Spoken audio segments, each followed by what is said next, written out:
Hello, everybody. This is Anthony, and I'm back from Healy Teach. And, I'm talking about anxiety during the holidays and what happens when we become anxious. And just to recap of what happened, the previous video is that we talked about anxiety and the disorders that are connected to it, um, and what we can do to help that. And what can trigger it. So, work, health issues, relationships, genetic factors, our own chemical imbalance, and some of the strategies for managing this is the mindfulness meditation, listening to binaural beats, alpha sounds, um, gamma sounds to help us with our sleeping, regular exercise, journaling, limiting our exposure to stresses, and then just taking a deep breath in. So let's just start it with that. Let's take a nice deep breath in. And put your feet on the ground, on the floor underneath you here. Feel your back against the chair. Deep breath in. And put your hands under your ribs and feel your diaphragm.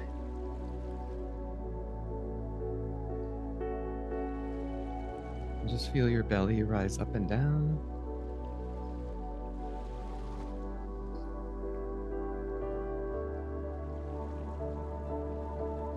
Okay. So back in your chair, back with your back against the chair. So knowing that, we don't really have to hunt for animals anymore. We don't have to go get our prey. We're not doing that, but our bodies have that built in. It's hardwired into us, the reaction of the anxiety and the stress hormone that's released, the cortisol. So, you know, um, there's so many different types of it today in the way of the anxiety. There is, if and when they don't really know what to call it, they call it general anxiety disorder. And just a disclaimer, I am not a doctor, I am not a therapist. Um, I'm a nurse with a nursing background who's retired, but I'm also a peer support. And I'm doing this for my benefit as well as for yours, because I need to hear it for me as well as share it with you. So, general anxiety disorder is one of them. Social anxiety for people that have a lot of anxiety being around other people. And,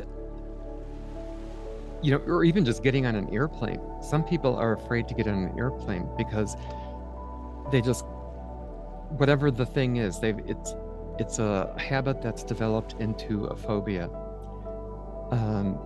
Some people that have been in the military have had post-traumatic stress. You can get post-traumatic stress from being ill also, with a critical disease, a traumatic disease that you've gone through, a radiation, and all kinds of things that can also give you a PTSD response. So what we're talking about is what does that do? What does that do in the scheme of things? How does that affect you in your scheme, in your daily scheme? How do you deal with that when when there's a disruption? And what happens is that if we don't deal with the anxiety, what does happen? It starts to permeate different parts of our being, different parts of our body.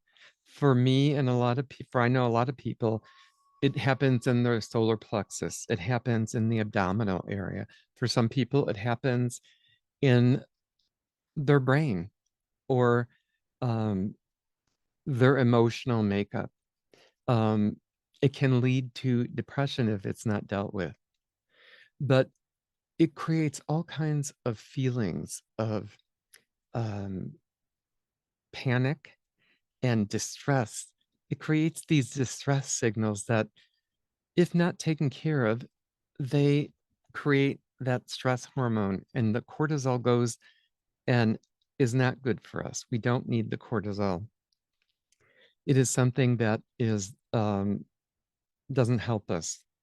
What we need is endorphins and ways to counteract it by taking a walk, by doing the breathing, by doing mindfulness work, and helping ourselves to focus and finding the right help, finding what works for us.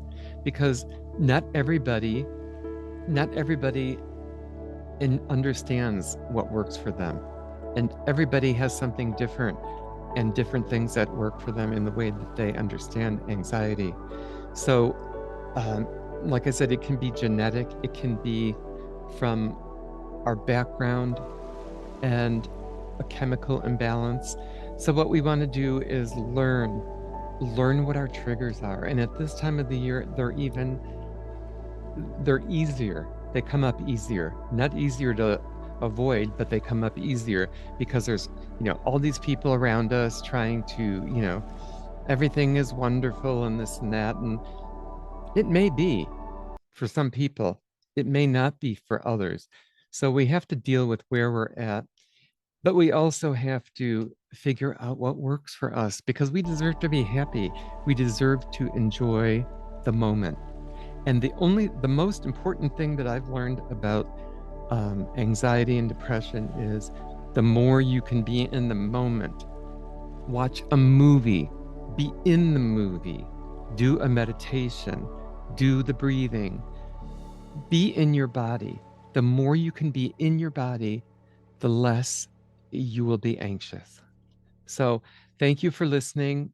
And again, I'm going to be going over a little bit more in the next video about depression and what are some of the triggers and how that's defined and what it, how to deal with that. Um, and again, at the end of this video in the description, there will be a link to a video, um, informational video on what to do for the holidays and depression and how to deal with your anxiety. So I hope you find it informative. If you do, subscribe.